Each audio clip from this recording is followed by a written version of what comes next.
પ્લોદ Dumas road પર કારનો અકસ્માત ડિવાઈડરમાં કાર ઝાડ સાથે અથડાતા પલટી ખાઈ ગઈ। કારમાં સવાર એક યુવક અને મહિલાને સામાન્ય ઈજા થઈ છે।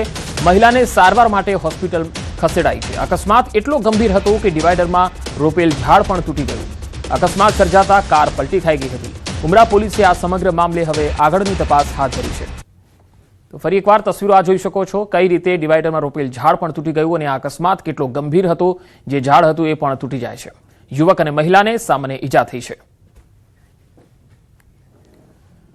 સુરતના લિંબાયતમાં કચરાની આગે કારને ચપેટમાં લઈ લીધી। આંજણા ફાર્મ પાસે પાર્ક કરેલી કારમાં અચાનક આગ ફાટી નીકળી હતી। કારમાં રાખેલા 10 લાખ રૂપિયા આગમાં બળી ગયા હોવાનો કાર માલિકે દાવો કર્યો। અજાણ્યા વ્યક્તિ દ્વારા રસ્તા પર પડેલો કચરો સળગાવવામાં આવ્યો હતો।